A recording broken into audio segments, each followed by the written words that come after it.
Hello, Miami. This is 305 Sports Now, your whole podcast and channel for all things Miami sports related. I am Will, and today I'm going to talk about, what has been talked about by a lot of people in the podcasting world, in the Canes podcasting world, and that is the dominance of the Miami Hurricanes freshman defensive end slash defensive lineman, Ruben Hurricane Bain. He has just been everything, and I mean everything that he's been advertised since he was recruited out of Central High. He is absolutely dominant, right? Dominant.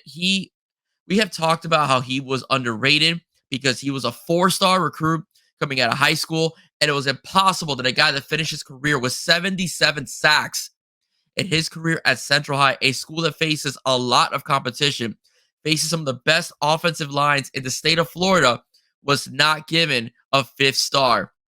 And basically, if you ask the people, it was over just his height because he's 6'2" and not 6'4" or 6'5".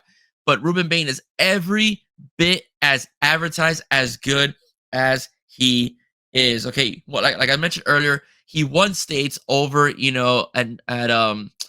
at a Central High, okay, when he was over there just flat out dominating. I mean, he was just an unbelievable football player, throughout his tenure at Central High. For me, put this back on stage. There we go.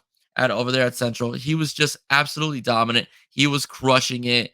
He was a guy that no matter what you did, whether you had a mobile quarterback or a quarterback that was the pure pocket passer, nothing was going to happen because he was going to just flat out defeat you because he was just that good, of a football player. Very gifted, good genetics as well. Just unbelievable to say the least as well. Okay. Again, 58 regular season sacks, 77 sacks in total. As a Cane, he's a great tackler, right, as well. He plays both, again, the edge rusher position and the defensive line position, especially with the injury to Hakimi Mesidor. He's seen a lot more of the interior, and he's just tearing apart guards and centers left and right. He is manhandling upperclassmen in schools that recruit 4 to 5 star athletes. I mean, just to give you an example of what I'm referring to, I mean, you have, for example, the game against Clemson. The game against Clemson, he was just absolutely dominant on all fronts of the football field. Against Clemson, he totaled 8 total tackles, 3 of them for solo, 2 sacks, and 2 tackles for loss as well. He was just absolutely just controlling the game altogether. You couldn't do anything to stop him.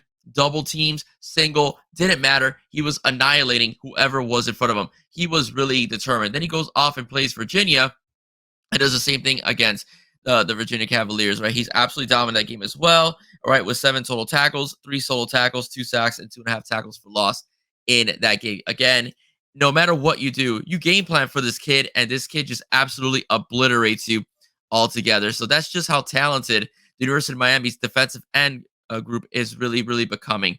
So I'm really happy for this kid altogether. I'm really happy for the season he's having for the freshman campaign. Miami could probably end up with having the greatest defensive end in school history the way he's going because he's just that good. He has, again, he has 6.5 sacks for the season, as well. 2 forced fumbles and 14 tackles for loss. 14 tackles as well. He's ranked 4th. Okay, he's ranked 4th in the ACC. Altogether, he's ranked 4th in the ACC. He's ranked 16th overall in sacks amongst the NCAA.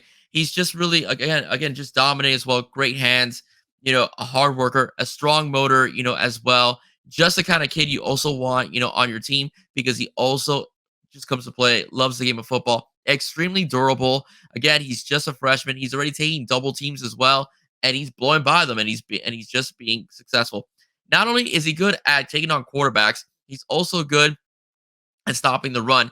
Sets his edge very well, which shows a lot of good discipline. Very well coached over there when he was at Central. Very well coached by Jason Taylor here at the University of Miami, and also very well schemed by Lance Guidry, who's using him appropriately to his skill set. So it's just a great thing that we're seeing as well. So I'm very happy. He's just dominant. If there's a bright spot this season on defense, which the defense has been very solid, it is the fact that Ruben Bain is making the cornerbacks' lives a lot easier with the constant pressure he's coming with, and he gets better in bigger and tougher games. He has 6.5 sacks. Okay. He has 6.5 sacks. He should have 10.5 to 11 sacks. We all know the first few games of the season, he wasn't getting any holding calls. For whatever reason, he wasn't getting any holding calls. He's getting them now. And also, he's getting to the quarterback, just blowing by the holding call altogether. Right. So that's my take on Ruth Bain. Right. Like I said, I want to be absolutely straight to the point as far as when it comes to my coverage of the University of Miami. I wanna end today just basically by paying tribute to Otto Lyler, right? Otto Lyler, also known as War Beast, recently passed away. It's stated by Corey Carmona, but he passed away due to a heart attack.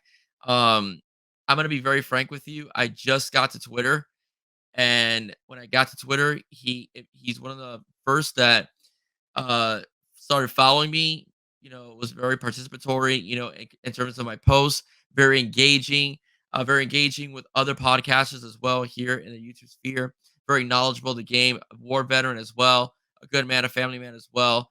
And we're going to miss him. Right? We're going to miss the war beast. Okay. So my condolences to his family, praying for his family as well. And just thank you so much for everybody as well for the pouring that you've given support of his family altogether. Okay, we are one big happy family here in terms of the Canes podcast sphere. All right, so very grateful for that as well. Grateful for your support, and again, God bless Otto. God bless his family as well.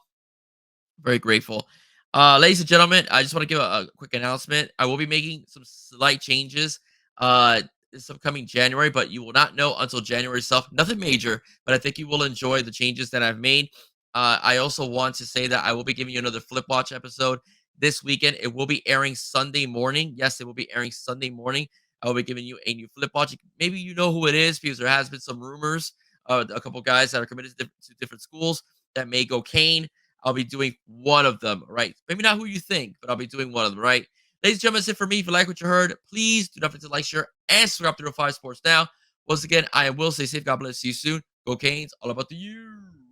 Bye-bye, guys. Bye-bye. Take care.